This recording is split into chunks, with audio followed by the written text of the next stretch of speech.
Welcome to Boring History for Sleep. Tonight, we are going back, not to the dramatic battles, the grand speeches, or the powdered wigs of the Founding Fathers. We are going somewhere much more interesting than that.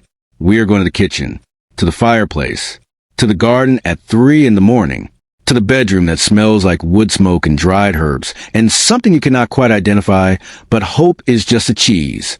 Tonight, we are spending a day, a full, exhausting, extraordinary day in the life of an 18th century colonial housewife in America. And I want to warn you right now, before we begin, this is not the version of history you probably learned in school.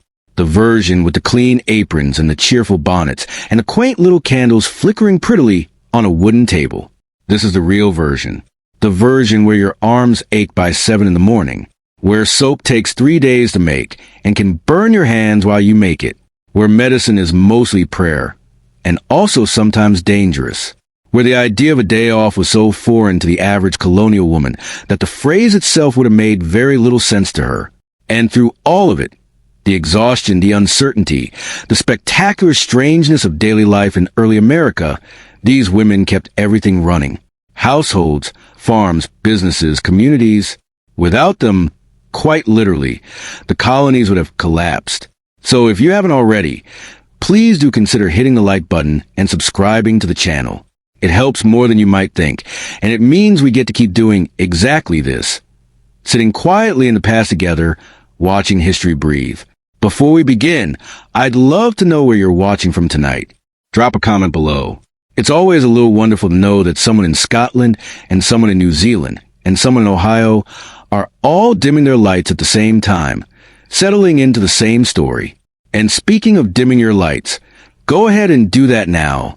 Find your most comfortable position. Pull whatever blanket is within reach a little closer. You don't need to concentrate on every word tonight. You just need to let the story carry you. We're going to the colonies, and it is very, very early in the morning. It is dark, not the kind of dark where you can still see shapes and outlines. Truly dark. The window above the bed, if your house even has glass in the windows, which it might not, lets in nothing. No streetlights. No passing cars. No faint glow from a neighbor's television. The darkness of the 18th century countryside is the kind that sits on you like a weight.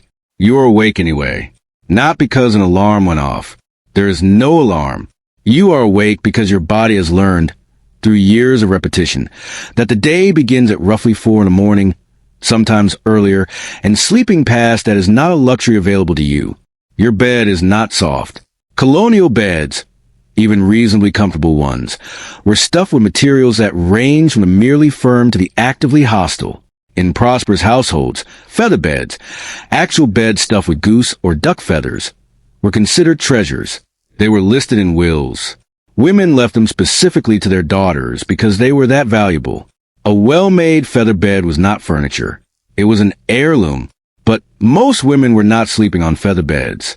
Most women were sleeping on mattresses stuffed with corn husks, straw, or wool. The corn husks were especially popular in the earlier decades of the century, partly because they were widely available and partly because no one had yet decided they were a bad idea. The problem with corn husks is that they crackle when you move. Every shift of position, every turn in the night, produces a sound like someone casually crumpling a paper bag next to your ear. A night's sleep on a corn husk mattress was not, by most modern definitions, restful.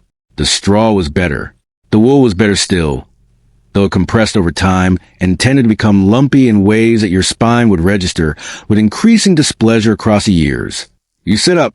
The room is cold, genuinely cold, because the fire in the hearth was banked before bed, reduced to embers to keep it alive overnight, and by 4 in the morning those embers have done their best work and are now simply waiting. The air near the ceiling is colder than the air near the floor. You are somewhere in the middle, which means you are chilly in both directions. Your husband may be stirring beside you, or he may still be asleep. There is no particular social expectation in the 18th century that he will wake before you.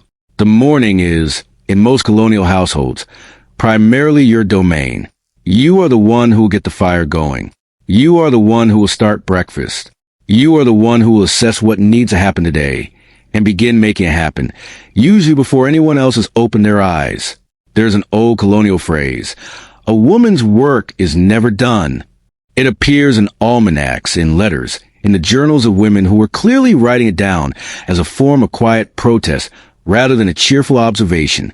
The phrase was accurate in ways that are almost difficult to believe. The 18th century housewife did not have a workday with a clear beginning and end. She had a workday with a beginning and then just more. You swing your legs over the side of the bed. The floor beneath your feet is bare wood, or possibly packed earth if you are in a simpler dwelling. It is cold. You put your feet down anyway. The first thing you reach for, in most documented accounts, is not your clothing. It is your cap. Colonial women wore linen caps indoors almost constantly, and they slept in them too, partly for warmth, partly because linen was easier to wash than hair, and partly because the social expectations of the period were such that an uncovered head on an adult woman was considered not entirely proper, even inside her own home. The cap is simple. White usually, linen, tied under the chin or around the head, depending on the style of the decade. It does not transform you into a particularly glamorous figure at 4 a.m, but it is warm. It keeps your hair out of your face, and in the world of colonial practicality, those two things counted for considerably more than glamour. You reach for your petticoats next. You are going to be wearing many layers today. Not because fashion demands it, though fashion also demands it, because it is the only warm clothing you have. But we will get to that. For now, you are upright. The fire needs tending. And somewhere in this dark, cold house, there are probably several children who will wake in the next hour, and they will be hungry.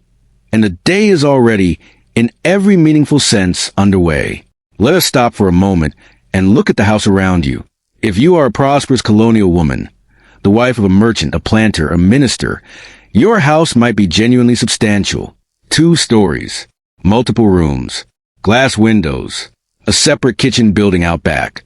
Because fire was such a constant concern in the 18th century that having the cooking fire in a different building from the sleeping building was considered not merely practical, but genuinely wise. But most colonial women were not prosperous. Most colonial women lived in houses that would strike the modern eye as very, very small. The typical colonial farmhouse of the early 18th century was a single room, or perhaps a room and a half, built from whatever material was locally available. In New England, that meant wood, thick, heavy timber frames filled in with plaster or clapboard. In the middle colonies, wood or stone. In the South, particularly in the backcountry, sometimes just logs, chinked with mud or moss to keep out the worst of the wind. The room was roughly 12 feet by 16 feet, on average. To put that in perspective, it is smaller than the average American bedroom today. And in this room, you had your bed, your fireplace, your spinning wheel, your storage chests, your table, your few chairs or stools, and quite possibly your animals in the winter, because bringing the livestock inside overnight was a practice that kept them from freezing and also, as a secondary benefit, added a modest and not entirely unpleasant animal warmth to the room. The smell of a colonial home was something that you acclimated to because you had to. Wood smoke, of course, was constant. A deep, pervasive smell that lived in the walls and in your clothing and in your hair regardless of how recently you had washed any of them. Beneath that, the smell of cooking, the particular dense, fatty smell of the salt pork that formed the backbone of many colonial diets. Beneath that, the herbal smell of whatever you were drying from the rafters, lavender, rosemary, mint, the medicinal herbs that doubled as both kitchen ingredients and home remedies. And beneath all of that, the smell of tallow, rendered animal fat, which was used for candles and for cooking and for preserving leather and for about 37 other purposes, all of which kept it present in the air at all times. There was a kind of olfactory layer cake to colonial domestic life.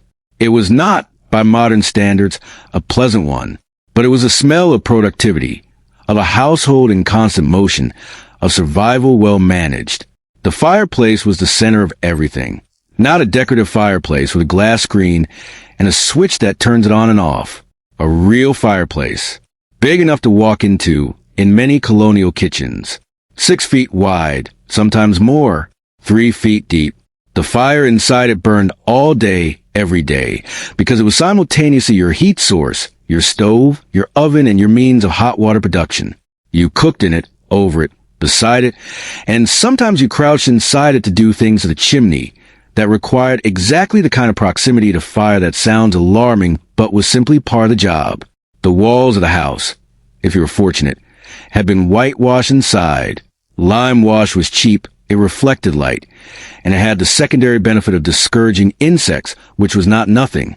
If you were less fortunate, the walls were bare wood, dark from years of smoke, which gave the interior of the house a particular dimness that even a generous number of candles could only partially address. The floors in the most basic homes were packed earth, simply the ground, tamped down hard and swept regularly. In slightly better homes, wooden boards. In the best homes, wide plank boards that were scrubbed with sand and water on a regular basis. Because cleanliness, even in the absence of running water, was a virtue that colonial women were expected to demonstrate actively and continuously. The windows, if they existed, were small, glass was expensive, and large panes were both difficult to make and difficult to transport. Many windows had wooden shutters that could be closed in cold weather, which kept out the wind, but also kept out the light. In the depths of a New England winter, a closed colonial farmhouse could be genuinely dim even at midday. None of this was considered inadequate. This was home. These were the ordinary conditions of life for the majority of women in 18th century America, and within these conditions, they built something remarkable. Functioning households, fed families, maintained communities, and somehow found the occasional hour to sit down. But the house does not run itself, and the fire right now is barely alive. Getting the fire going in the morning was not a simple task. It was not a chore. It was a skill that, if you failed at it, would cascade into a very bad morning for everyone in the house. You approach the hearth. In the dim gray pre-dawn light, the first suggestion of morning coming into the shutters, you can see the embers. They are low, covered in ash, but still alive. You know they are alive because you have done this hundreds of times, and you can tell. The technique is specific. You sweep the ash away gently, careful not to scatter it into the room. Ash, in a colonial household, was not waste. Ash had uses. Specifically, ash was the first ingredient in making soap, and no colonial woman was going to throw away something she would need later. The ash went into the ash box, which sat beside the hearth, waiting. Beneath the ash, the embers, you lay fresh tinder on top, dry leaves, or the crumbled dry inner material of last summer's dried plant stalks, or with shavings saved from carpentry, or a small piece of cloth that has been charred in previous fires and saved specifically for this purpose. This last material was called char cloth, and it caught fire more readily than almost anything else available. It was, in the toolkit of colonial morning, essentially the equivalent of a match. You lean forward and blow gently, steadily. The tinder catches. You add small sticks, then larger ones, then a log. By the time the fire is genuinely burning, 5 or 10 minutes have passed, and you have been crouched over the hearth in the cold, close enough to feel the warmth the moment it arrives. The warmth arrives like a kind of mercy. By the 18th century, most colonial fireplaces were what we would call open hearths. They sent the vast majority of their heat straight up the chimney, which meant that the fire could be blazing while the far side of the room remained cold enough to see your breath. This was, by any rational assessment, a deeply inefficient way to heat a space. Benjamin Franklin, who was not a man to let an obvious problem go unaddressed, invented the Franklin stove precisely to fix this issue. His design circulated air around an iron box and pushed heat into the room, rather than losing it upward. Colonial women had opinions about the Franklin stove. Specifically, they missed being able to cook in a large open hearth, and the Franklin stove, for all its heating efficiency, was considerably less useful for hanging a pot over or baking bread beside. Progress, as it so often does, solved one problem and quietly created several others. For now, in the early decades of the century, you have your open hearth, your roaring fire, and the specific talent of knowing exactly how much to add and when. Too little, and the fire dies. Too much, and it burns so hot that cooking becomes difficult. The fire is not a background feature of your morning. It is a relationship.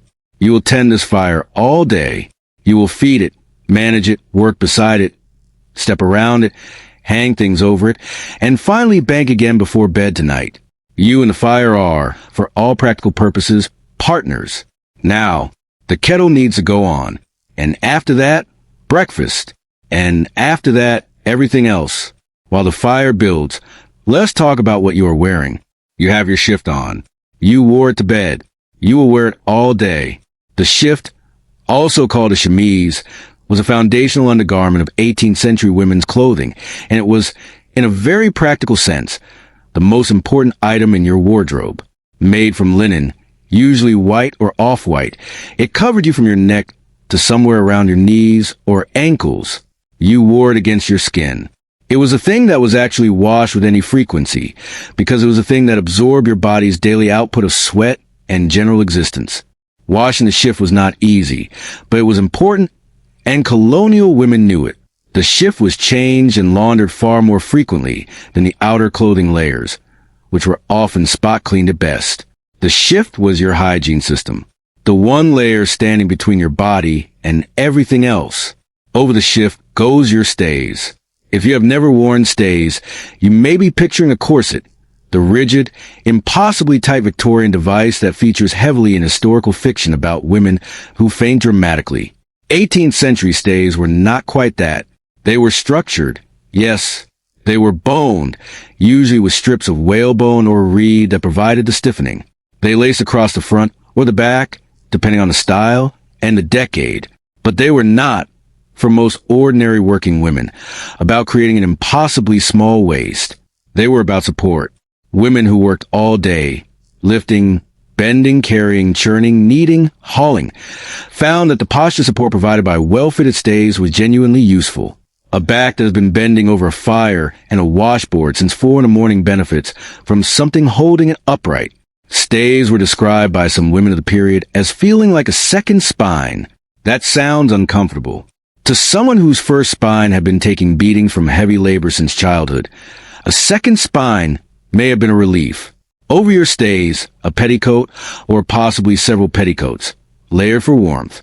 The word petticoat in the 18th century referred to a separate skirt, a simple skirt tied at the waist, worn under or over other layers depending on the occasion and the weather. In winter, you might wear 3 or 4 petticoats simultaneously, each one adding a layer of insulation. Human beings had not yet invented technical base layers or thermal underwear. What they had invented was more fabric, which accomplished roughly the same thing through sheer volume. Over the petticoats, your gown or bedgown. The bedgown, not to be confused with nightgown, was the everyday working garment of many colonial women in the middling and lower classes. It was a loose jacket or short gown, usually made of linen or wool, that wrapped around and tied or pinned at the front. It was called a bedgown not because you wore to bed. You wore your shift, but because of its somewhat casual, unstructured fit. It was the work clothes. The thing you put on when you had to actually do things. More prosperous women wore proper gowns, 2-piece ensembles with fitted bodices and full skirts, made of better wool or linen, sometimes with printed cotton fabric if they could afford imported goods. These were for Sundays and visits and market days, not for standing over a fire at 4:30 in the morning. Your feet go into stockings, wool, hand-knitted, likely by yourself during the previous winter, and then into shoes if you have a pair that fits. Shoes in the 18th century were not made for left and right feet. They were straight, meaning that either shoe fit either foot equally, which is to say that neither shoe fit either foot particularly well. They were made from leather, stiff and unforgiving until well broken in, which meant that new shoes were a particular category of the suffering that modern humans have largely been spared. You do not bother with your better clothing today. Today is not Sunday. Today is a working day. And on a working day, the priority is clothing that survives what you are about to ask it to survive. Last, the apron. You tie it over everything else. The apron is both functional and identifying. It tells the world and you that you are a woman in the middle of working, which is a state you'll be in for most of the next 16 hours. Colonial women wore aprons so constantly that they became almost like a second skin. A woman seen in public without an apron was either very fashionable, headed to church, or something had gone unexpectedly wrong. You are dressed. It took perhaps 10 minutes, with all that practice. Now water. Here is something that sounds almost impossible until you sit with it long enough. There was no running water. Not slow running water. Not temporarily shut off water. No water at all in the house, coming out of a pipe or a tap. The concept did not exist in most colonial American homes. Water was not a utility. Water was a material that you physically went and got and carried back. Your water came from a well, if you were lucky enough to have one nearby. In a typical colonial farmstead, the well was in a yard, perhaps 50 feet from the house, perhaps further. It was a hole in the ground, lined with stone, covered with a wooden cover to keep debris out, fitted with a rope and a bucket or a sweep, a long weighted pole that made raising a heavy bucket of water slightly less murderous on the arms. In winter, the well froze. Or rather, the water near the surface of the well froze, creating a layer of ice that had to be broken before you could get to the water below. You broke it with a long stick or with the bucket itself, dropped with enough force to crack the ice.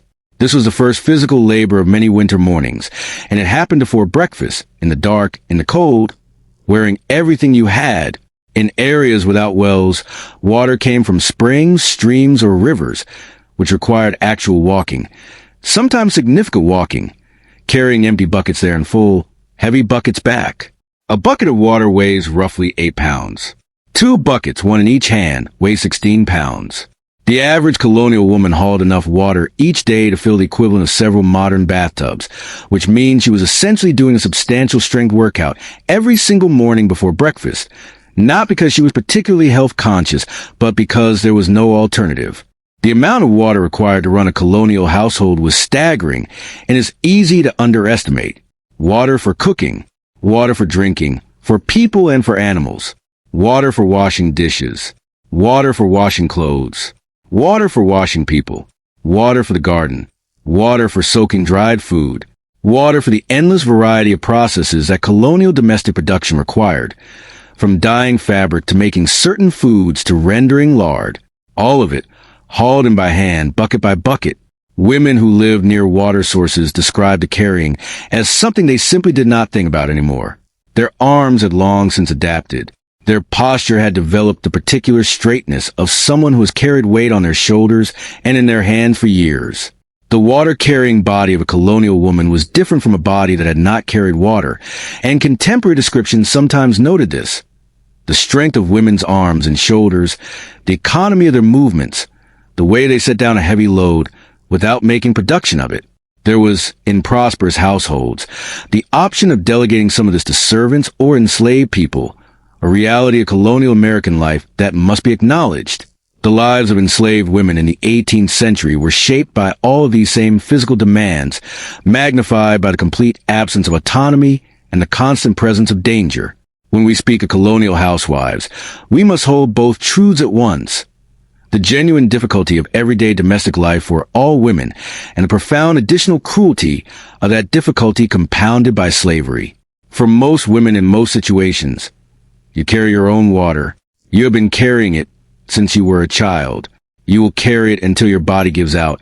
And even then, there is negotiation about who picks up the task. The fire is burning well now. The kettle is on. And somewhere in the house, you can hear the first small sounds of children waking. Breakfast in the 18th century colonial household was not a bowl of bright-colored cereal or an egg sandwich from a drive-through window. Breakfast was whatever was available, prepared in whatever way the fire allowed, and consumed quickly because there was an enormous amount of work to do, and standing around enjoying breakfast was not, generally speaking, part of the morning plan. The most common breakfast across most of the colonies was some variation of porridge, hasty pudding, cornmeal mush, oat porridge, a grain, cooked in water, stirred until thick, served in a bowl. It was filling. It was warm, which in the early morning cold was not nothing. It was cheap to make, and it required only a pot and a fire, both of which you already had. The name hasty pudding is one of the more cheerful accidents of culinary history. It sounds like something from a children's story, which makes it all the more appropriate that generations of colonial children ate it every morning without enthusiasm, and then went on to remember with considerable nostalgia in their old age. This is a pattern that appears repeatedly in food history. The foods that felt like deprivation at the time become comfort once they are no longer necessary. If you had milk from a cow you owned, or perhaps a goat, it went into the porridge, or was poured over it at the end. Milk in the 18th century was consumed quickly because there was no refrigeration, and milk that sat too long in summer temperatures became something else entirely and not something you wanted in your porridge. The management of dairy products was a constant small emergency in the warmer months. Skim the cream before it sours. Make butter before the cream spoils. Make cheese before the milk turns. The entire dairy chain was a race against bacterial time, run by women who did not know the word bacteria, but understood its effects intimately. Bread was served if you had it. Dense, dark, made from whatever grain you had ground most recently. Colonial bread was not soft. It was not fluffy. It did not come in a plastic bag. It was a result of hours of work. Grain ground at the mill, dough mixed and kneaded by hand, risen slowly by the fire, baked in a Dutch oven buried in coals or in a stone oven that had to be fired for hours before you could use it. A good loaf was an achievement. A burned loaf, which happened when you got distracted by the 12 other things happening simultaneously, was a genuine loss. Salt pork appeared at breakfast in many households, sliced in and fried in the pan, or added to porridge to give it flavor and fat. Salt pork was, for much of colonial America, the most reliable and widely available protein. Before refrigeration, preserving meat meant salting it heavily, smoking it, or drying it. Salt pork was cheap. It kept indefinitely in a cool place, and it flavored everything it touched with a deep, fatty, sodium-heavy richness that modern palates would find alarming. The colonial digestive system, shaped by a lifetime of similarly preserved foods, was apparently more forgiving. Dried fish appear with some frequency, particularly in coastal areas and in New England, where cod was so abundant and so important that Massachusetts famously hung a carved wooden cod in the state legislature, a tradition that continues, more or less unironically, to this day. You served the food in whatever vessels you had. Wooden trenchers, flat wooden plates, essentially, were common in the earlier part of the century. Pewter plates and bowls appeared in more prosperous homes. Earthenware pottery, made locally or imported, was widely used. China, actual ceramic china, was a luxury item, brought out for company and handled with the kind of careful reverence usually reserved for living creatures. The family ate together, typically at a table that was also being used for everything else in the room. The children ate, the husband ate, and you, the woman who had been awake since 4 and had been working without pause, ate whatever was left, which was generally sufficient because you had made enough, and which you consumed standing by the fire, because sitting down at this particular moment was not an immediate plan. There was no coffee in most colonial homes in the early part of the century. Coffee was available in cities at coffee houses, which were gathering places for men, and which women did not typically frequent. Tea was available, imported from England, and was wildly popular in the American colonies, until a disagreement about taxes made the consumption of tea into a political act, and the Boston Tea Party of 1773 made it briefly impractical for the patriotically inclined to be seen drinking it. Herbal teas, sage, mint, chamomile, various combinations of dried herbs, filled a gap for many women who needed something hot and flavorful in the morning, and who were either avoiding British tea for political reasons or simply could not afford it. The dishes from breakfast are now your problem. There is no dishwasher. There is no dish soap in the modern sense. There is a pan of hot water that you have heated over the fire, a rough cloth or brush, and the residual fats and starches of breakfast that need to come off the plates and pots before they can be used again for the next meal, which you will begin thinking about almost immediately. But before the next meal, there is an enormous amount of other work to do, and it starts with something that colonial women did every single day, regardless of season, regardless of weather, regardless of whether they felt up to it. Step outside. The morning air hits you immediately, cool and sharp, carrying the smell of damp earth and a particular green smell of growing things that only exists in the hour after dawn. The light is low and horizontal, turning the tops of the fence posts gold while the ground between them stays in cool shadow. Somewhere at the edge of the property, a rooster is extremely confident about its own importance. The kitchen garden is yours. Not theoretically yours. Not in the abstract sense of being part of the household you manage. Yours. In the 18th century, the kitchen garden, the plot of land just outside the house where vegetables, herbs, and medicinal plants were grown, was almost universally considered the woman's domain. The husband managed the fields. The fields produced grain and cash crops. The kitchen garden produced everything else. The vegetables that kept the family from starving in winter, the herbs that flavored the food, the medicinal plants that were used to treat illness, and the dye plants that were used to color the wool and linen that would eventually become clothing. The kitchen garden was a pharmacopoeia, a grocery store, and a chemistry set, all in one small plot. You grew onions, which were among the most versatile ingredients in colonial pantry. They flavored soup, they preserved reasonably well, and there was a widespread belief that a sliced onion placed in a sick room would draw disease out of the air. The last part was medically incorrect. But the onion was going to be there anyway for cooking purposes, so the cost of additional optimism was negligible. Carrots, parsnips, and turnips went into the root cellar in autumn for winter eating. Beans were dried and stored. Peas were dried or preserved in salt. Squash and gourd were stored in cool, dry places. Cabbages, which could be preserved as sauerkraut through fermentation, appeared in many colonial gardens specifically because fermented cabbage kept through winter and provided vitamin C during the months when fresh vegetables were unavailable, something that the women doing preserving understood empirically, having watched what happened to people who did not have it. The medicinal herbs were taken seriously in ways that modern gardeners generally do not have to consider. Lavender for calming, for scenting linens, and for discouraging insects. Chamomile for stomach complaints, and as a tea for children who would not sleep. Rosemary for headaches and for flavoring meat, and for something vaguely spiritual that various herbals of the period describe in confident but not entirely consistent terms.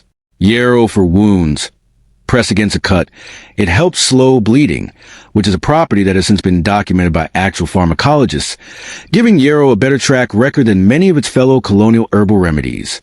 There was also rue, which was used for everything from eyesight to menstrual regulation, and which was dangerous in large doses, a fact that colonial women learned from each other through a network of shared herbal knowledge that was passed down from mother to daughter over generations. There was tansy, which repelled flies in the kitchen and had its own medical uses. There was wormwood, which was used against intestinal parasites, and which also happens to be the main active ingredient in absinthe, though colonial women were not typically distilling liquor from their kitchen gardens on a Tuesday morning. The garden needed daily attention in the growing season. Weeding, because weeds grew with a tenacity and enthusiasm that the vegetables themselves often failed to match. Watering, in dry weather, from the water you had already hauled from the well. Checking for insects and pest damage, which required a particular patience of someone who has invested enormous labor in a plant and is determined not to watch a caterpillar undo it. In the cold months, the garden was a different kind of labor. Planning what to plant in spring, saving and storing seeds from this year's best plants, tending the plants that could winter over, and producing from the preserved stores the ingredients for every meal between October and May. The seed-saving aspect of colonial gardening is worth pausing on for a moment. You could not go to a garden center and buy seeds. You could not order them online. Seeds came from last year's plants, carefully selected. The biggest, healthiest specimen set aside before harvest to dry and be stored for next spring. This meant that the garden was a continuous investment in the future. Every seed you saved was an act of planning for a version of yourself 12 months from now, standing in the same plot of ground, pressing seeds into the same soil, trusting that last year's careful selection would produce this year's harvest. There is something in that which sounds like a metaphor, but colonial women were too busy to notice. Mondays, in colonial America, were laundry day. This was not a universal law. It was a convention that varied by region and by household, but it was remarkably consistent. Mondays were laundry day because you needed a full day of daylight to do it properly, and the week was structured around having clean things by Sunday, and Monday was as far from the next Sunday as you could get, giving your things maximum time to be clean before the cycle began again. Doing laundry in the 18th century was one of the most physically demanding regular tasks in domestic life. It was hard enough that some historians of women's work have calculated that a woman doing laundry by 18th century methods expended more physical energy than a man doing a full day of agricultural field labor. Whether or not the precise numbers bear out under scrutiny, the comparison is suggestive. You began by making your lye water if you had not already done so. Lye, a strongly alkaline solution, was a cleaning agent that made laundry actually come clean. You made it by pouring water through the ash box that sat beside your hearth. The water passed through the wood ash, collecting potassium carbonate and other alkaline compounds as it went, and emerged at the bottom as lye water, a pale, slightly slippery liquid that was genuinely effective at cutting through grease and dirt and was also, if it was strong enough, capable of burning your skin. Testing lye's strength was done by floating an egg or potato in it. If the egg or potato floated with a specific amount of surface, showing above the water, the lye was at the right concentration. If it sank entirely, the lye was too weak.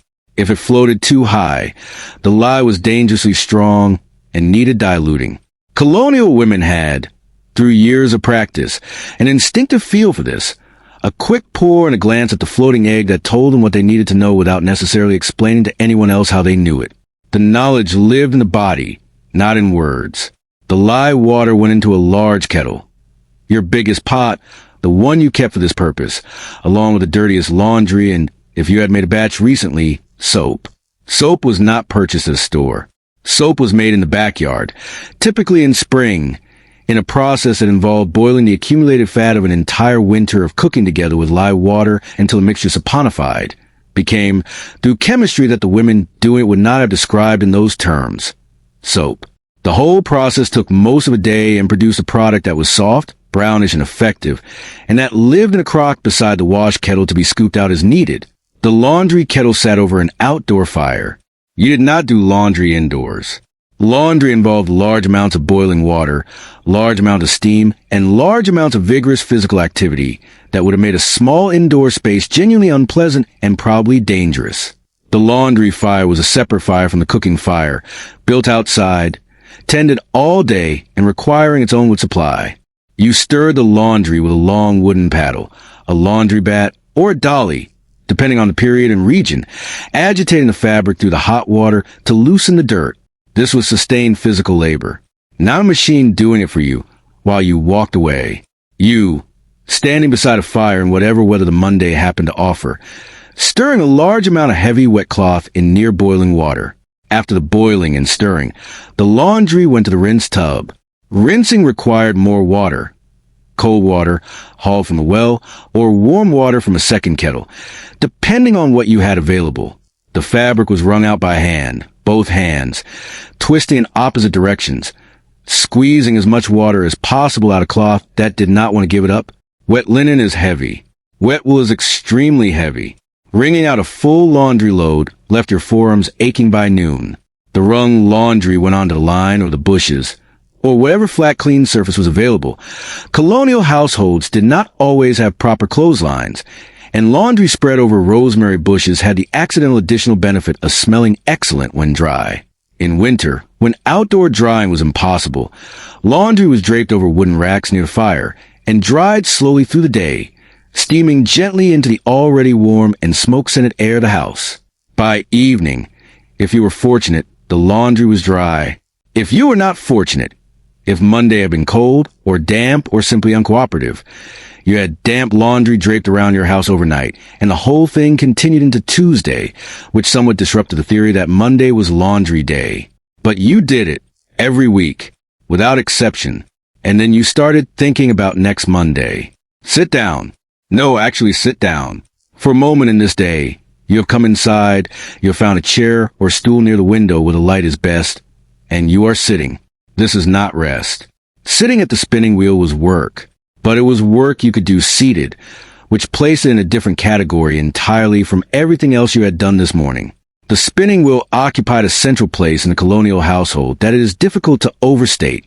Cloth was not readily available from a store, and when it was available from a store, it was expensive, particularly imported British cloth, which was the best quality, and also the source of ongoing political tension throughout the mid and late 18th century as the relationship between the colonies and Britain deteriorated. Cloth began as fiber, wool from your sheep, or the sheep of neighbors you could trade with, flax grown in the garden, processed through a laborious series of steps, retting, scutching, hackling, to separate the useful fiber from the woody stem. Cotton in the South, beginning to appear but not yet the dominant fiber it would become. Whatever fiber you had, you spun it into thread or yarn, and from thread or yarn you eventually wove cloth, and from cloth you eventually made everything that your family wore, or slept on, or used to cover things. The spinning wheel was a precision instrument. The fiber fed through your fingers at exactly the right rate to produce thread of consistent thickness. Too much fiber at once produced thick, uneven yarn. Too little produced thread, so fine it broke. The twist that the wheel put into the fiber had to be exactly right. Too little and the thread was weak, too much and it kinked. Women who spun well were valued for it. Women who spun very well could produce fine, even thread that commanded respect and occasionally a small income. Women who spun badly produced thick, lumpy yarn that made lumpy cloth and wore out faster than it should have, which had real economic consequences. A skilled spinner could produce several miles of thread in a day. This sounds impressive, and it was, but it is also worth noting that several miles of thread will not get you very far to repair trousers for a growing 10-year-old boy, and the spinning needed to clothe a family of 6 for a year was a genuinely substantial undertaking. In many colonial communities, women spun together. Spinning bees, gatherings of women in a single house, each bringing her spinning wheel, working together through the day, were both practical and social. They produce a great deal of yarn. They produced news and community intelligence at an equally impressive rate, and they were one of the few occasions on which 18th century women could gather in a somewhat relaxed context without it being a formal occasion. The spinning bee was, in a sense, the original working lunch. Beyond spinning, there was weaving, done on a floor loom, a large, complex piece of equipment that required its own room in households that had one. Weaving was somewhat more technical than spinning. The loom had to be set up correctly, the threads had to be precisely arranged, and mistakes in the setup showed up yards into the weaving and were extremely difficult to correct. Women who wove were technically capable in the way that a programmer is technically capable. There was genuine expertise involved, and poor quality work was obvious and consequential. And there was knitting, which occupied the evenings and the stolen minutes of the day. Stockings were constantly needed. Stockings wore out. Stockings needed darning, and when they wore past the point of darning, they became rags used for something else. And new stockings needed to be knitted from yarn you had spun from fiber you had processed from animals you kept in the barn. The supply chain from sheep's back to your foot was, in the 18th century, entirely managed by the woman of the house, and it went through her hands at every stage. At some point in the middle of everything else, possibly in the middle of the laundry, possibly in the middle of stirring the fire, possibly while you were bent double pulling weeds out of carrot bed, one of the children needs something. Colonial families were large by modern standards. Very large. The average colonial woman, depending on time period and region, had somewhere between 6 and 8 live births during her reproductive years. This is not including pregnancies that ended in miscarriage, of which there were many, and it is not including children who died in infancy, of which there were also many. Infant mortality in the 18th century was substantial enough to shape the entire cultural relationship with childhood. Children were dressed and treated as small adults at surprisingly young ages, partly because they were expected to begin contributing to household work, and partly because the grief of losing a child who had been invested in deeply was too heavy to bear repeatedly. This sounds callous, stated that way, and it was not. Colonial mothers loved their children. The letters and diaries of 18th century women are full of expressions of love for their children, of grief at their deaths, of fierce and specific attention to their individual personalities and needs. But they held that love alongside an awareness of mortality that modern parents, whose children overwhelmingly survive childhood, do not have to carry. You became pregnant in the 18th century, and you continued working throughout the pregnancy. Not because no one noticed you were pregnant, or because there was no cultural awareness of pregnancy requiring any adjustment, but because the work did not pause, and you were the person doing it. Women hauled water, tended fires, gardened, and stirred laundry kettles through advanced pregnancy, and this was simply what happened, and no one wrote about it as remarkable because it was not remarkable. Labor and birth happened at home, attended by a midwife if you could get one, or by neighbor women if you could not, or sometimes essentially alone if circumstances dictated. Midwives in the 18th century were skilled practitioners with substantial practical experience. They had no formal medical training in the modern sense. Formal medical training was not available to women, and was barely available to men in the colonies until the latter part of the century, but they had learned through apprenticeship and through the accumulated wisdom of generations of practice what worked and what didn't, and their presence at a birth genuinely improved outcomes. The period after birth was called the lying-in period. It was, by 18th century standards, a rest. The new mother was expected to remain in bed for approximately 3 weeks after giving birth. Attended by neighbor women who came to help with the household tasks she was temporarily not doing. This was called the social childbirth tradition, and it was one of the more functional collective care practices of the colonial period. Women helped each other through the post-birth period in a rotating mutual aid system that worked precisely because every woman who had given birth knew what was needed and provided it without needing to be asked. After 3 weeks, you got up and went back to everything you had been doing before. If you were nursing, you were doing that simultaneously. Weaning typically happened between 18 months and 2 years, which means that for a woman with 6 or 8 children spaced roughly 2 years apart, she was either pregnant or nursing, or both for a significant portion of her adult life, from her late teens until her mid-40s. This is, by any measure, an extraordinary amount of ass of a human body. The children, once old enough to do things, were put to work. Small children were given small tasks, gathering eggs, carrying water in smaller vessels, herding chickens out of the garden, watching over younger siblings. Larger children had larger tasks. Daughters learned to cook, spin, and garden alongside their mothers. Sons learned the outdoor and agricultural tasks alongside their fathers. There was no extended childhood of leisure and education for most colonial children. There was a compressed childhood in which you learned what you would need to know for your adult life, and then you began your adult life.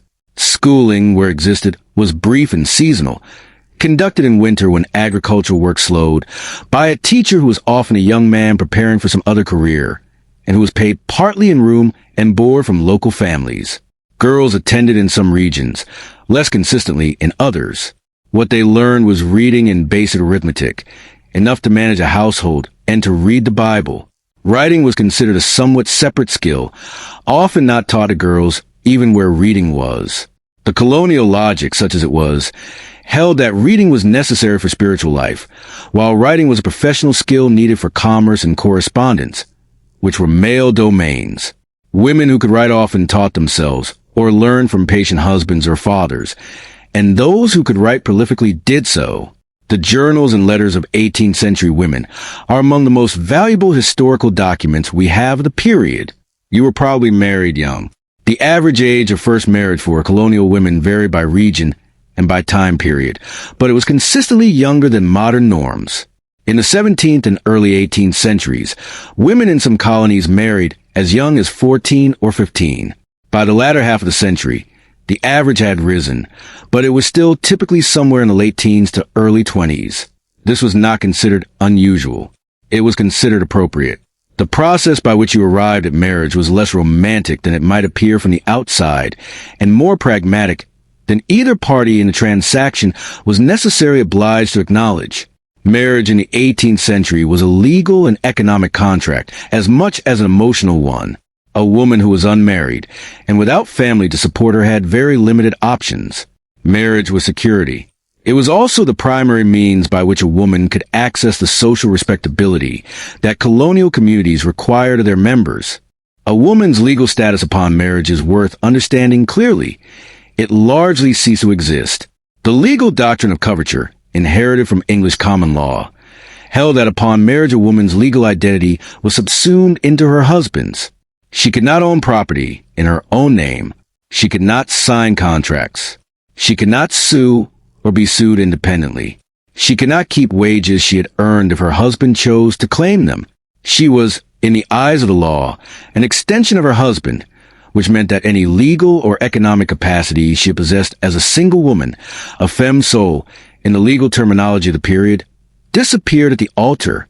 This was not universally applied with total rigidity. Colonial courts made exceptions. Widows, who became femmes sole again upon their husbands' deaths, could own property and conduct business. Some couples made informal agreements about property that worked around the legal restrictions. Wealthy families sometimes established separate legal trusts for their daughters' benefit before marriage. But the baseline legal reality for the average colonial wife was stark. She was an economic dependent with no independent legal standing. What she did have was a great deal of practical power. The household was her domain in ways that were acknowledged even if not legally formalized. She managed a household budget, or what there was of it. She directed the servants and enslaved people in households that had them. She made decisions about the kitchen garden, the poultry, the dairy. She ran the household economy of production that kept the family clothed and fed. In a period when cash was scarce and most wealth existed in the form of goods produced and consumed rather than money accumulated, the woman's contribution to household productivity was real and substantial and recognized as such, at least informally. Men and women in colonial marriages often developed genuine partnerships, particularly in the many farming households where the family survival depended on both of them functioning effectively. The idealized colonial marriage of the period, admittedly, idealized in sources written by people who had every reason to idealize it, involved a husband who managed the outer economy of the farm and the community, and a wife who managed the inner economy of the household, each expert in their domain, each dependent on the other. The reality was complicated. Domestic violence existed in colonial America. The law was ambiguous about it. A husband was permitted to correct his wife under certain circumstances and interpretations of common law. But the degree of correction that was acceptable was debated, and communities sometimes intervened when they judged that a husband had exceeded his authority. Women did leave abusive marriages, through legal separation when possible, through informal departure when not. They were not entirely without recourse, though the recourse available to them was limited and uncertain. Widows, interestingly, often had more independence than wives. A widow who inherited her husband's property was in a legally and economically stronger position than she had ever been during her marriage, and colonial widows who had inherited good property were frequently remarried quickly, sometimes because they wanted to be, and sometimes because the social and economic pressure to have a male householder was so strong that being a single woman of property was more conspicuous than it was comfortable. Remarriage after a spouse's death was generally faster in the colonial period than modern sensibilities might expect. A year of mourning was ideal. A year was also, given the agricultural calendar and the practical needs of a household with children, sometimes more than circumstances allowed. Practical necessity was not callousness. It was the 18th century's way of acknowledging that life had to continue. You are not feeling well this morning. It is nothing specific. A heaviness in your chest, a vague itchiness in your joints that might be the beginning of something or might be the ordinary consequence of the last few days of unusually heavy work. You are not sure. This uncertainty is, in the 18th century, more consequential than it would be today. Medical care in colonial America was a patchwork of professional practitioners, folk medicine, herbal remedies, religious intervention, and the general goodwill of neighbors who had seen something similar before and remembered what had helped. Professional physicians existed, particularly in cities, and their training varied from the genuinely substantial to the superficially impressive. By the latter part of the 18th century, American medical education was developing, and physicians trained at American schools were improving in both knowledge and practice. But most colonial women did not have easy access to a physician. Physicians were in cities. Most colonial women lived in the countryside. A physician's visit might cost more than a family could afford, require a journey of significant miles, and take days to arrange. For the daily ailments of colonial life, colds, fevers, minor injuries, digestive troubles, the ordinary spectrum of illness, the first line of treatment was a household. Specifically, it was you. Every colonial housewife maintained what was called a household physic, a collection of recipes, remedies, and knowledge about treating illness that she had gathered from her mother, her neighbors, almanacs, herbal guides, and her own experience. This knowledge was written down in recipe books, which were not exclusively cooking books, but genuinely all-purpose household management books, alongside bread recipes and dye instructions and laundry tips. The remedies ranged from the effective to the hopeful to the frankly alarming. Effective: willow bark tea for fever, which contains salicin, a compound related to aspirin that genuinely does reduce fever. Chamomile tea for stomach upset, which genuinely is mildly calming. Honey for wounds, which has genuine antibacterial properties. garlic for infections, which also has documented antimicrobial properties. The herbs were doing real work, even if the women using them could not have explained the mechanism. Hopeful, placing a slice of raw onion on the chest to draw out a cough, burying a piece of meat at crossroads to cure warts, wearing a bag of camphor around the neck to ward off fever.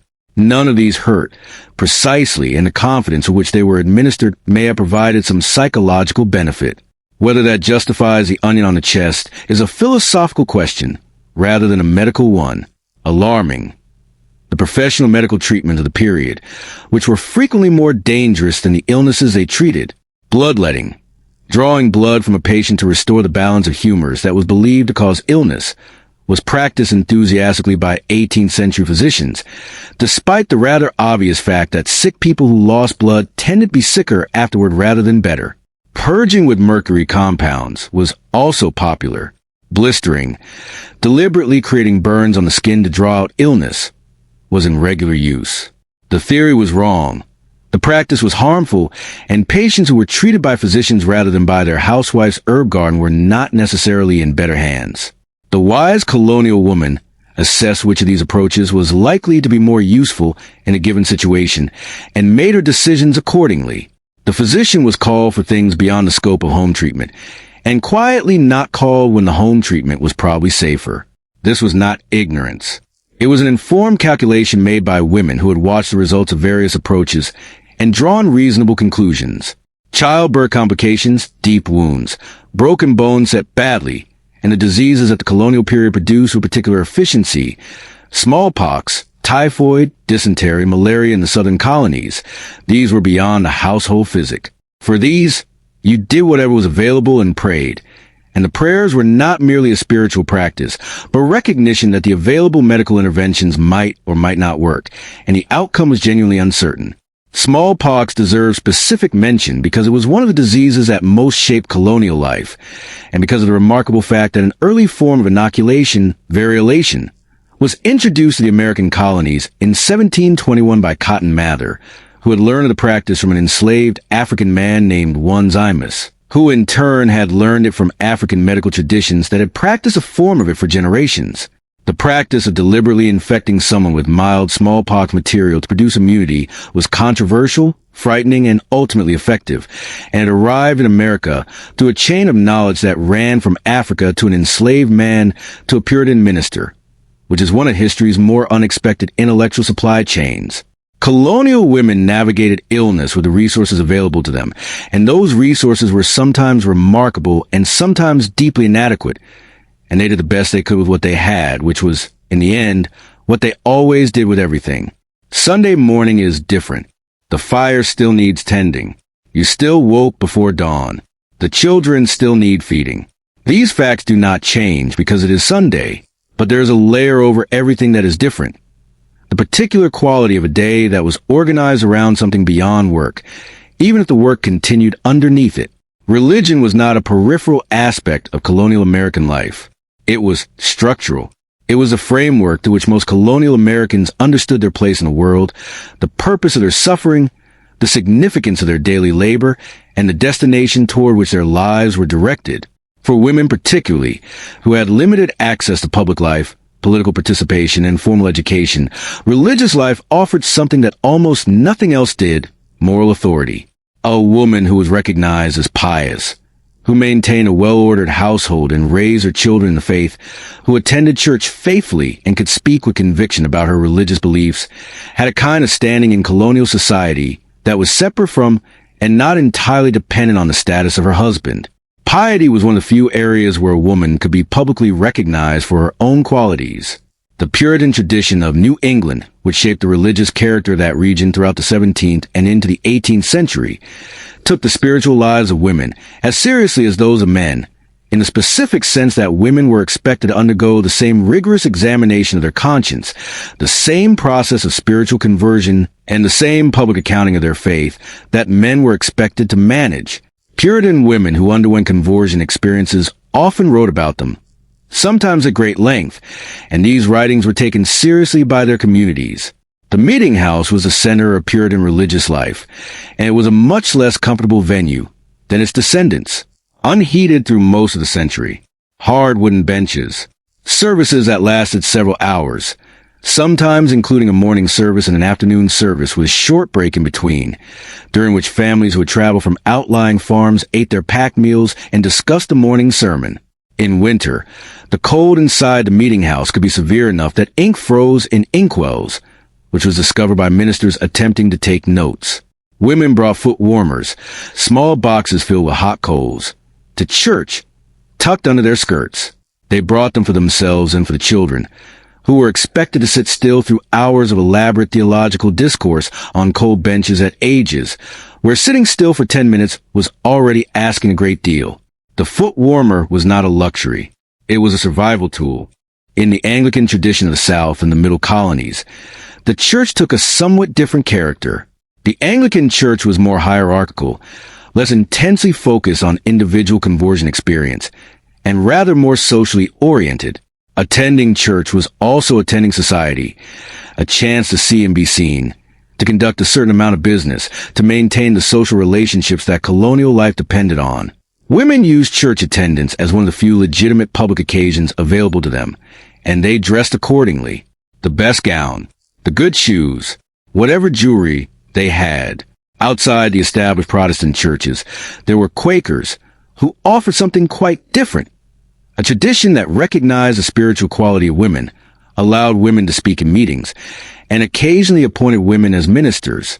Quaker women traveled, preached, and advocated in ways that were not available to women in most other religious traditions of the period. They were, from the perspective of most of their contemporaries, alarming. Religion structured the week. It structured the year through its calendar of fasts and feasts. It structured the response to illness, death, and hardship with frameworks of meaning that, whether or not they were theologically correct, provided genuine psychological sustenance. The woman who prayed in a crisis was not being naive.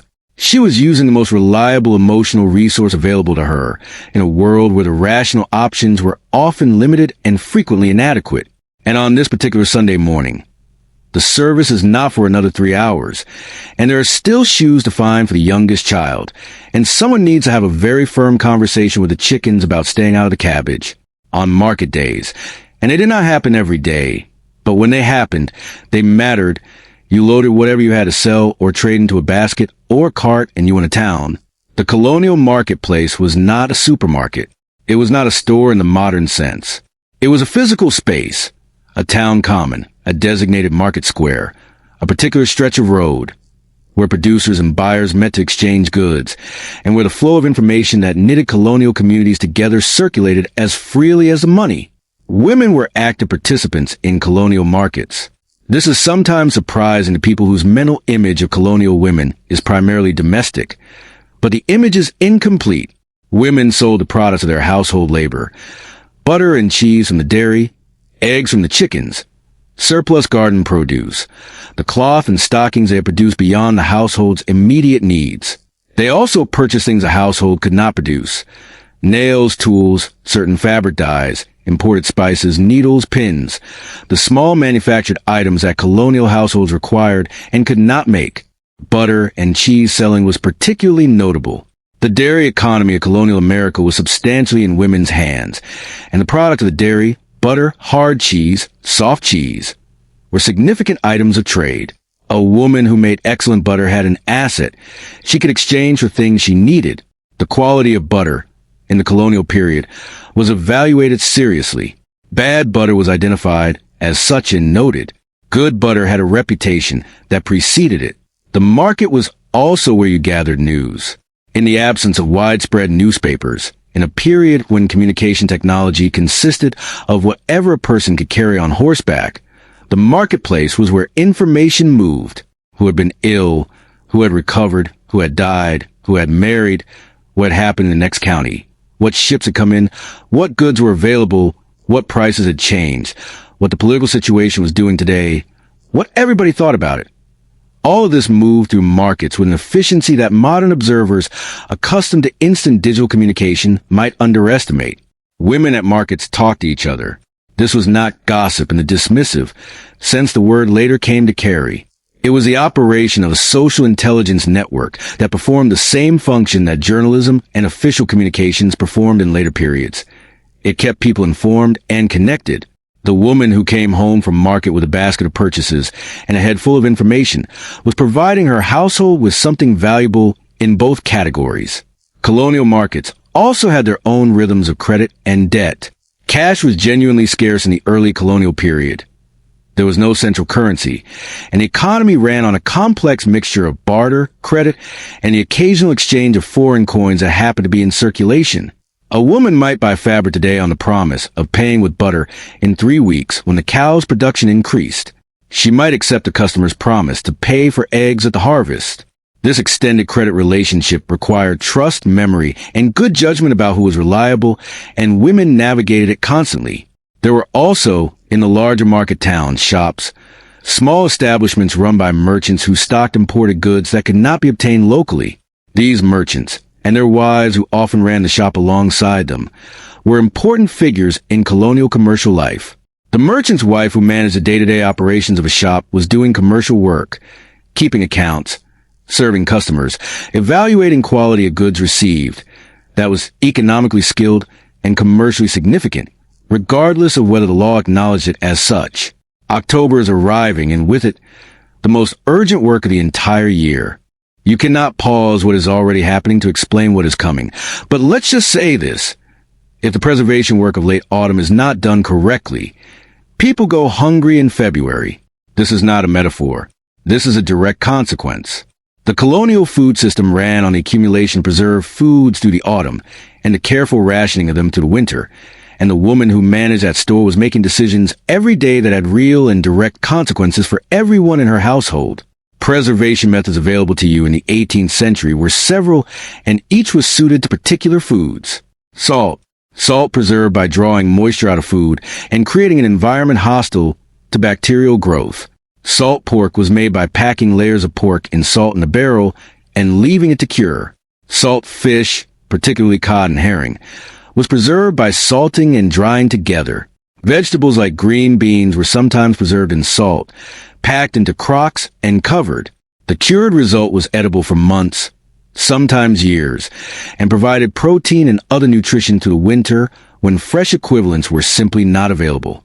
The barrel of salt pork in a root cellar was an object of real significance in a colonial household.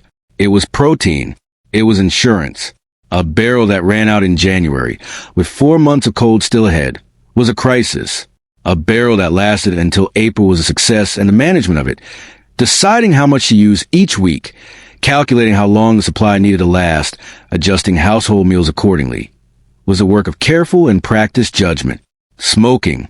Meat and fish could be preserved by hanging them in a smokehouse or above the kitchen fire in households without dedicated smokehouses, and allowing the smoke to penetrate the flesh, dry it, and coating it with compounds that inhibited bacterial growth. Smoked hams were a prestige item, given as gifts and treasured in the household. A good smokehouse and a skilled smoker could produce preserved meats that lasted a year or longer. Drying. Fruits, vegetables, and herbs were dried by spreading them on racks in the sun or hanging them near the fire. Dried apple rings were strung on strings and hung in the attic or across the kitchen ceiling, where they would last a winter and be reconstituted in warm water when needed. Dried herbs filled small cloth bags or crocks on the shelf. Dried corn, hominy, or simply dried kernels, stored in barrels. Dried beans and peas in canvas bags. The root cellar, by November, smelled like a concentrated version of the whole summer. Sweet and earthy and slightly dusty, the smell of storage and anticipation. Fermentation. Sauerkraut, as mentioned, was made from cabbage and preserved through bacterial fermentation, a process that was not understood microbially but was thoroughly understood practically. Cider was made from apples, which involved pressing the fruit in autumn, allowing it to ferment through the winter, and producing an alcoholic beverage that was both palatable and, in the absence of reliably clean water in some regions, safer than the water itself. Hard cider was consumed by adults and sometimes by children in colonial America with a casualness that reflects not moral laxity, but the practical reality of water quality. Pickling in vinegar preserved cucumbers, onions, beets, and various other vegetables in a form that kept indefinitely in a cool location. The pickles you put up in September would be on the table in January, providing something bright and sharp in a diet that had grown monotonous with salt and stored grains. Root storage. Root vegetables, carrots, parsnips, turnips, beets, potatoes increasingly, as the century went on, went into the root cellar, where the consistent cool temperature of below-ground storage kept them dormant for months. The root cellar was an engineering solution to the problem of winter eating that was simple, effective, and required significant labor.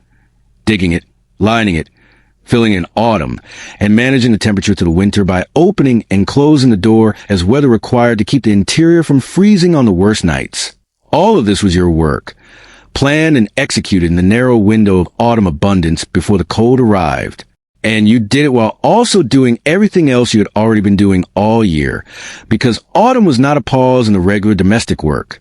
It was regular domestic work plus harvest preservation simultaneously. Colonial communities were small. Small communities see everything. And in communities where religion, social standing, and physical survival are all interconnected, what people saw was subject to swift and sometimes creative judgment. Women in colonial America could be accused of crimes, tried, and punished, and the crimes they were most frequently accused of tell us something interesting about what colonial communities found threatening. Theft was prosecuted. Women who stole food, cloth, livestock, coins were brought before colonial courts and could be fined, publicly whipped, put in stocks, or branded, depending on the colony and the severity of the offense. The records of colonial courts document cases of women stealing food during periods of scarcity with a specificity that suggests the prosecutors, at least, did not find the context mitigating. A loaf of bread stolen was a loaf of bread stolen, regardless of why. Defamation was prosecuted. Calling someone a liar, a cheat, or a disreputable person in public was actionable in colonial law, and women were both frequent plaintiffs and frequent defendants in defamation cases.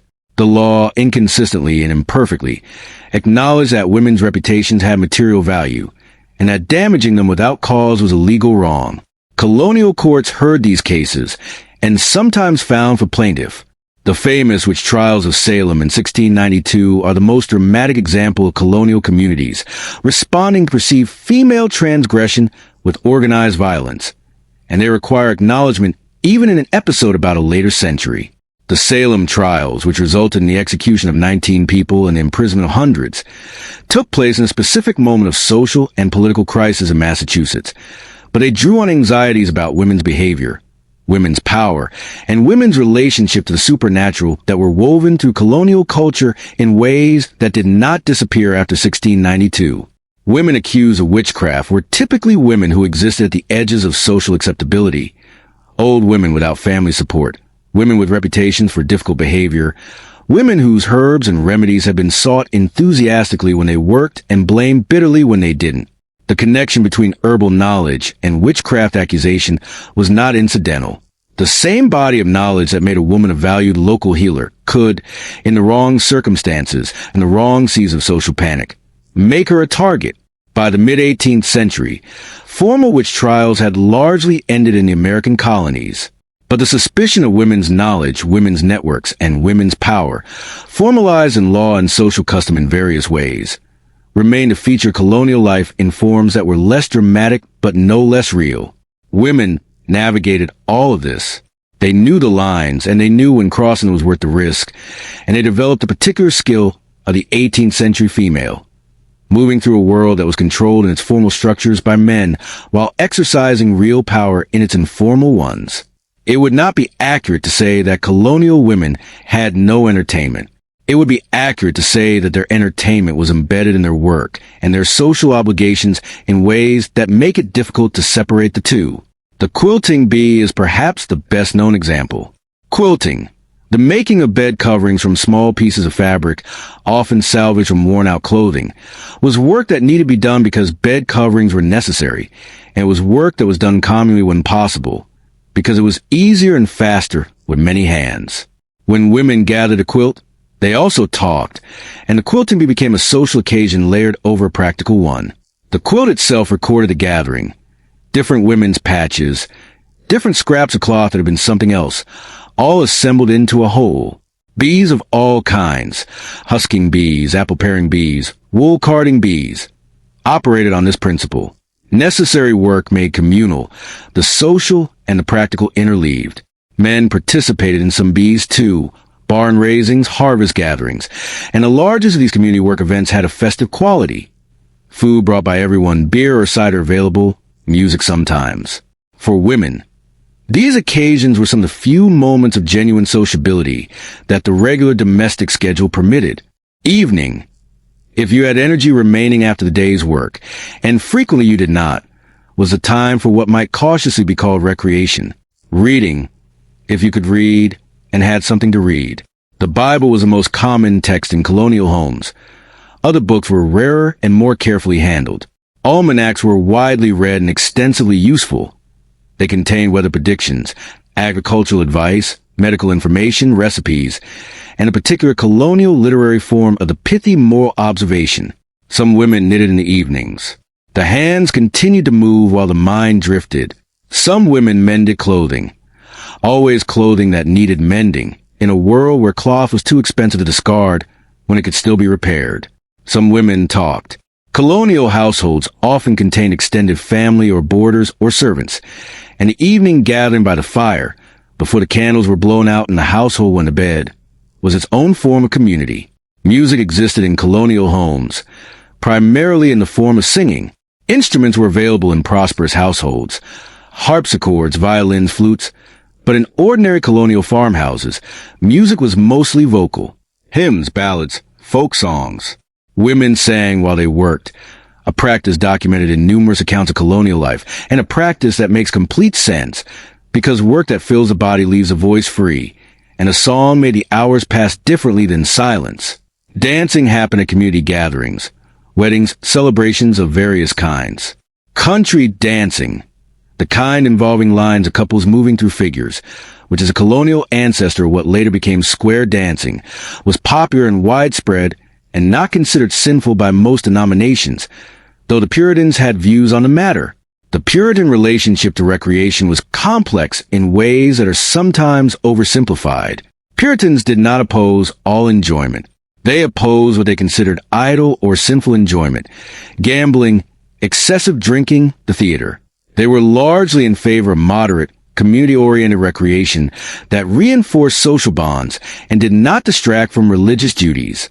The distinction was one that their descendants have inherited in various forms, most of them arguing about it with equal conviction and slightly less theological precision.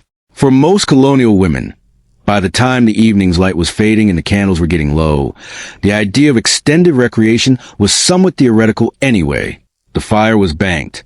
The children were in bed, or should have been. Tomorrow started in a few hours. Sleep, when it came, was not a choice. It was a physical requirement, arriving with considerable authority. The body keeps its own records, and in the 18th century, those records were often brutal. Disease in colonial America was not the manageable background presence it has become for those in the modern developed world. It was a central feature of life, an ever-present consideration, something that shaped where you lived, how you organized your household, what you ate, and how you thought about the future. It could arrive suddenly and kill within days. It could enter a household and move through it methodically. It could mark survivors in ways visible for the rest of their lives. Pockmarks from smallpox, the limping gait left by incompletely healed injuries, the chronic cough left by respiratory illness. Women's bodies, in particular, bore specific vulnerabilities that the 18th century managed with varying degrees of competence. Childbirth, as already discussed, was dangerous. Puerperal fever, infection introduced during or after delivery, killed women with alarming efficiency before the connection between cleanliness and infection was understood. A woman who survived 6 births had beaten odds that are difficult to state precisely, but were genuinely significant. Every pregnancy was an uncertainty. Every birth was a risk. The women who came through it repeatedly were not lucky in the casual sense of the word. They were the survivors of something genuinely difficult. Malaria was endemic in the southern colonies and the low country areas near standing water. Plantation households in South Carolina and Georgia were so consistently affected by the fever, as malaria was often called, that summer was considered an inherently dangerous season, and those who could afford to do so sometimes relocated inland during the worst months. Women who could not afford to relocate managed malaria as a chronic condition. The recurring fevers that came and went, the fatigue, the cycle of relative recovery and relapse. Quinine, derived from cinchona bark and imported from South America, was used as a treatment by the 18th century and was genuinely effective, but it was expensive and not always available. Dysentery, intestinal infection causing severe diarrhea, was a regular killer, particularly among children and the elderly, and particularly in summer when contaminated water was consumed and food spoiled quickly. The colonial understanding of dysentery was that it was caused by bad air or imbalanced humors or miasma from swamps. The actual mechanism, bacterial contamination of water and food, was not understood. The consequence was that preventative measures were mostly ineffective because they were aimed at the wrong cause. Tuberculosis, then called consumption, was widespread and recognized even if not understood. It moved through families with particular cruelty, taking the young adults who should have been in the prime of their productive lives. Colonial literature, letters, and diaries contain repeated references to the decline of a husband, a child, a sibling, the gradual wasting that consumption produced, the hope and despair of the long illness, the death that arrived after months of watching. Women nursed the sick of their households. This was their job in the same way that cooking was their job and spinning was their job. When someone was ill, the woman of the household reorganized her daily routine around the needs of the patient, bringing food and water, managing medications and remedies, keeping the room warm or cool as the illness required, changing linens, managing the bodily care of someone who could not manage their own. This nursing labor was invisible in the formal record of medicine, but was the actual mechanism by which people who recovered from illness survived. Consistent, attentive care by someone who had watched the course of illness carefully and knew what each symptom meant. Women caught diseases from the sick people they nursed. This was known and was a recognized occupational hazard role. It did not excuse women from the obligation to nurse. There were, in colonial communities, informal hierarchies of risk assessment. You might send for a neighbor to help with the nursing rather than doing it all yourself, spreading the exposure and the labor. You might take particular precautions, like keeping a window open or burning specific herbs as fumigants, that you believe would protect you. Whether they did is a separate question from whether you believe they would. And the belief, at minimum, provided some comfort in situations where comfort was thin. The light is going now. In summer, the long colonial evening gave a few hours of twilight after the day's work, and women used those hours as best they could, finishing a final task, sitting outside in the cooling air, letting the children run for a few more minutes before calling them in. In winter, dark arrived early, sometimes before the supper things were fully cleared, and the household compressed itself toward the fire and the single or few candles that lit the evening. Candles in the colonial period were made in the household.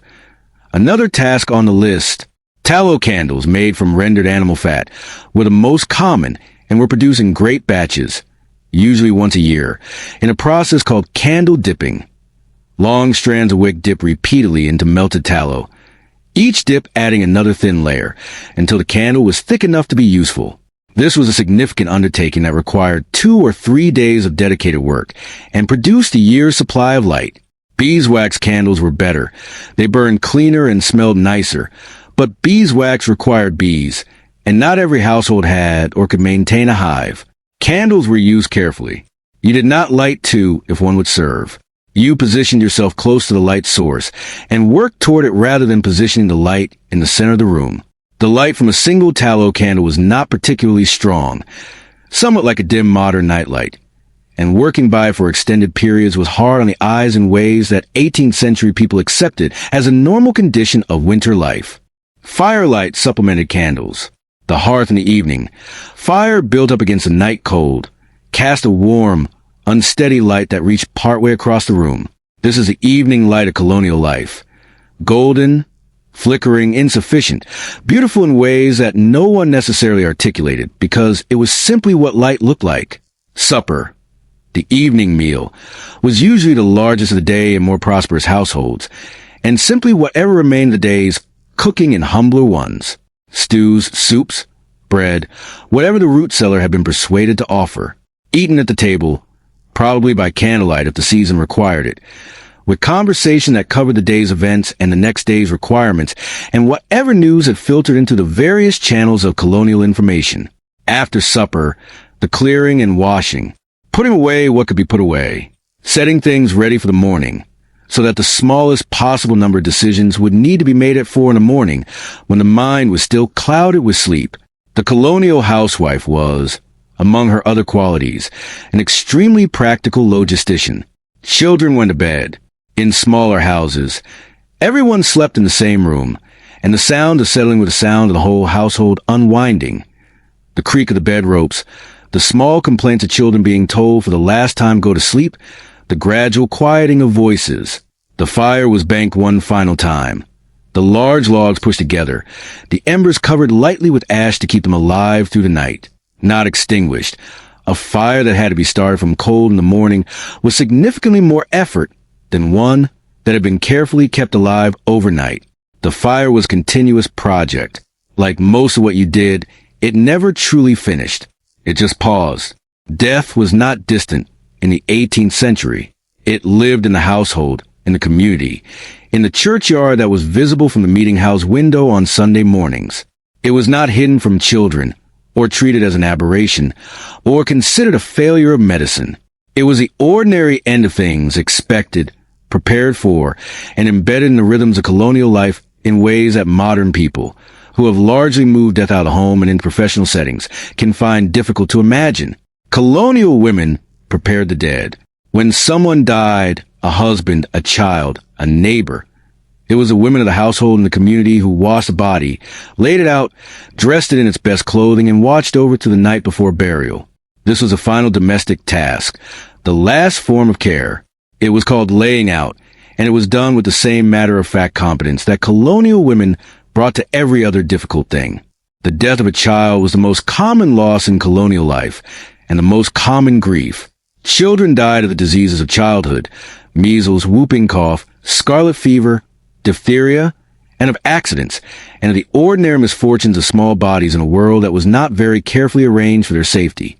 The death of a child was grieved. Colonial letters and diaries document grief with great specificity and great pain. But it was grief that had to be absorbed and continued past, because the household did not pause for grief, and the other children still needed food and care, and the work of survival was not interrupted by the work of mourning. Adult death, of a husband particularly, threw a colonial woman's life into immediate practical crisis, as well as personal grief. The legal and economic situation shifted. Property questions arose. The question of how the household would continue needed immediate answers. A widow without resources, without adult children who could help, without family nearby, was in a genuinely precarious position that the urgency of remarriage reflected. The practical and emotional existed side by side in a way that the modern separation of grief from practicality does not always allow for. Funerals in the colonial period were community events, as most significant moments of life were. Neighbors came. Food was brought. The body was buried in the churchyard with a service, and then the community gathered at the house of bereaved, and there was food and conversation, and increasingly through the 18th century, as the century grew more prosperous, the elaborate material culture of mourning. Black clothes, black ribbon, mourning rings, memorial needlework made by women and girls. Mourning needlework, embroidered pieces depicting weeping figures at tombstones with inscriptions naming the deceased, were made by young women and girls as both a practical skill exercise and an act of memorial.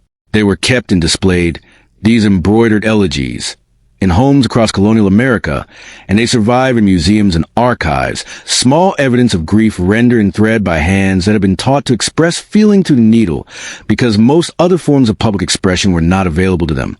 The gravestone in the churchyard was another material record of death, and the gravestones of colonial women tell their own compressed story. Many 18th century gravestones for women record, in addition to the dates of birth and death, the number of children born, wife of, mother of, followed by a number, 8 children, 12 children. Sometimes a note about how many of those children survived the mother. The stone was a ledger of sorts. Here was a life.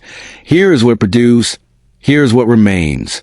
What remains beyond the stone and the embroidered memorial and the occasional diary entry is something less tangible but more pervasive. The world that colonial women built. The households that fed the colonies. The children who survived to populate the growing nation.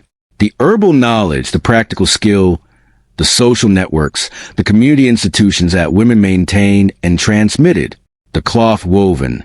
The food preserved. The sick nursed back to health. The dead laid out with care. History wrote about wars and treaties and great men making speeches. History did not, for a very long time, write about the women who made it possible for anyone to get out of bed in the morning and make speeches or fight wars or write treaties. But the women were there. They have always been there, holding everything up while everything else was happening. It is very late now. The fire in your colonial hearth has burned down to steady, deep orange glow. The house is quiet in a way that only very tired houses, at the end of very full days, can be quiet. Outside, the night has that particular stillness of the pre-industrial countryside. No engines, no electronic hum, no distant highway. Just the wind and the occasional sound of animals settling and the creak of the house contracting in the cold. You have done today what you do every day. You woke before dawn. You tended a fire. You hauled water across a frozen yard. You cooked breakfast over an open hearth. You tended a garden that was simultaneously your grocery store, your pharmacy, and your future. You washed laundry over a boiling cauldron while managing children and making decisions about preservation and planning next week and keeping track of what the household needed and what the household had and what would be required to bridge the gap. You spun thread, possibly. You dealt with illness, certainly. You participated in the small, dense economy of a colonial community, trading butter, gathering information, extending credit and receiving it, maintaining the social relationships that kept the community alive. And you did all of this within a legal and social structure that offered you very little formal acknowledgement of any of it. Your name would not appear in the official records for most of what you did. Your labor would not be counted in the formal accounts. Your expertise in medicine, in preservation, in textile production, in child rearing, in the management of a complex and demanding household was considered ordinary because it was ordinary, because it was done by every woman, everywhere, without interruption, from the time she was old enough to begin learning until the time she could no longer stand. What is remarkable is not that these women found it difficult. It was difficult. What is remarkable is how thoroughly and matter-of-factly they managed the difficulty. The journals and letters of 18th century women are not, on the whole, complaints. They are records of what was done and what still needed doing, and what was worth noticing along the way.